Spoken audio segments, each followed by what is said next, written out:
Assalamualaikum.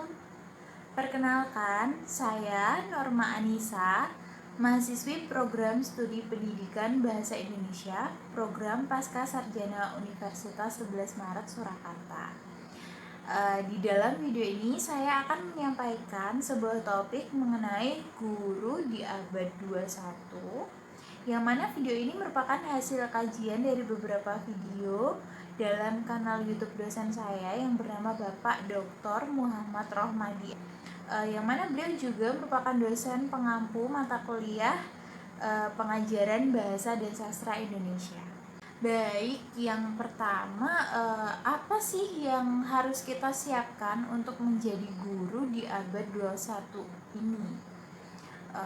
Pasti tidak akan jauh ya, tidak akan lepas dari konsep pembelajarannya, kemudian karakteristiknya, dan model pembelajaran yang digunakan. Nah, di abad 21 ini menuntut guru untuk menjadi pribadi yang lebih kreatif, inovatif, kemudian produktif dan berkarakter. Nah, menjadi guru di abad 21 ini haruslah mampu beradaptasi dengan situasi yang ada di sekitarnya saat ini, termasuk mampu beradaptasi dengan peserta didik maupun model dan media pembelajaran. Kalau saat ini merupakan era digital dan teknologi, maka kita harus dapat menyesuaikannya. Seperti saat ini, pemerintah menganjurkan pembelajaran daring terkait adanya virus corona. Nah, karena ini menjadi sebuah wabah, menjadi sebuah pandemi, maka pembelajaran di Indonesia dilaksanakan secara daring. Nah, di sini seorang guru harus menjadi bijak.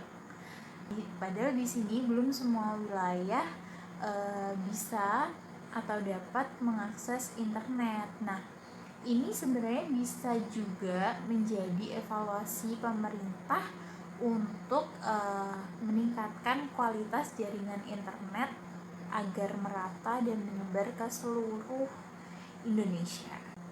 Kemudian selanjutnya, di abad 21 ini guru haruslah multi talent. Multi talentnya apa?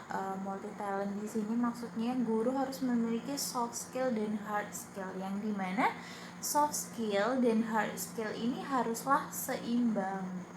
Nah, di era sekarang guru harus mampu menunjukkan kepiawaiannya dalam merencanakan proses pembelajaran. Perencanaan pembelajaran ini akan menentukan bagaimana peserta didik akan memperoleh kekuatan, inspirasi, kemudian motivasi yang nantinya mampu menggerakkan seluruh energi untuk berkreativitas dan mungkin bisa menjadikan peserta didik ini memiliki produktivitas yang tinggi.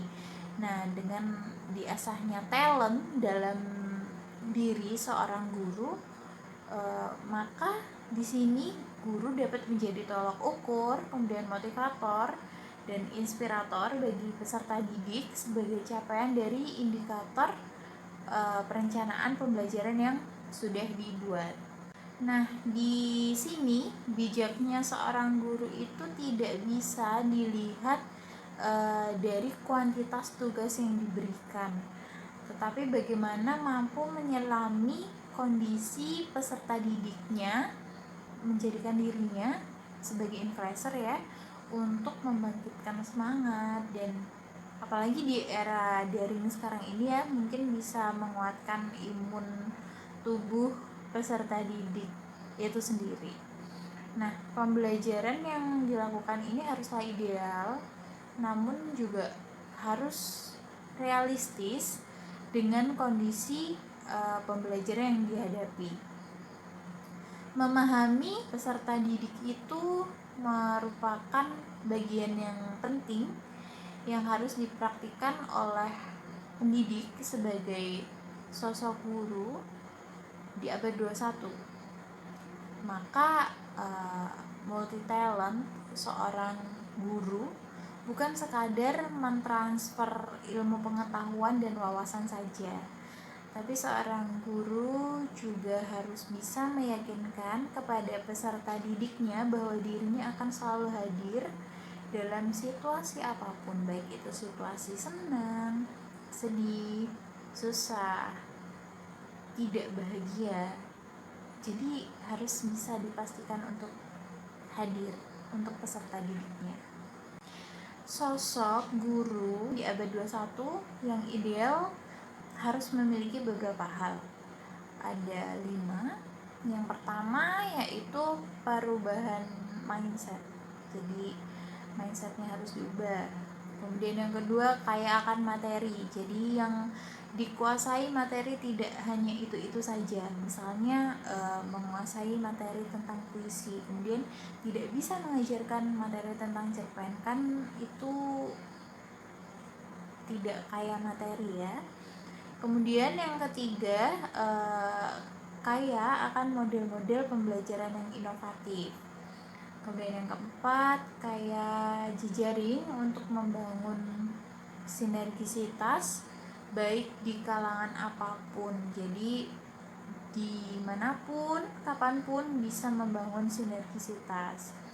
Kemudian yang kelima, mampu memanage keempat itu tadi menjadi sebuah kompetensi soft skill dan hard skill. Nah, 5 paket tersebut harus diimbangi juga dengan literasi, yakni yang pertama ada literasi baca tulis, kemudian ada literasi sains, kemudian ada literasi keuangan, ada literasi digital, ada literasi numerik, dan kemudian yang terakhir ada literasi budaya dan kewarganegaraan.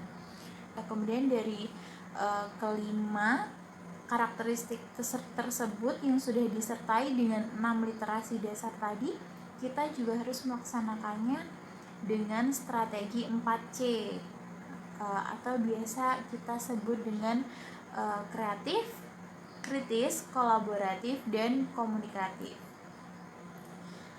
Selain itu, kita juga harus melaksanakan 5B. Apa saja 5B itu? Yaitu bersilaturahmi, kemudian berkomunikasi, berkolaborasi, beraksi, dan berliterasi. Kemudian sosok guru di abad 21 ketika ia mampu memahami posisinya, maka ia akan selalu belajar sepanjang hayatnya. Ia akan mampu memiliki kreativitas dan inovasi untuk menghasilkan karya-karya yang itu menjadi bagian penting dalam proses pembelajaran yang terintegrasi. Maka di sini dalam menjadi seorang guru haruslah terus belajar.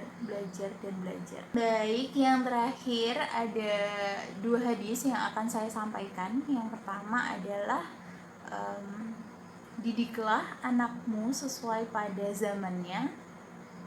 Dan yang kedua, tuntutlah ilmu dari buayan hingga ke liang lahat. Terima kasih, mungkin itu yang dapat saya sampaikan dalam video ini. Jangan lupa bahagia. Wassalamualaikum.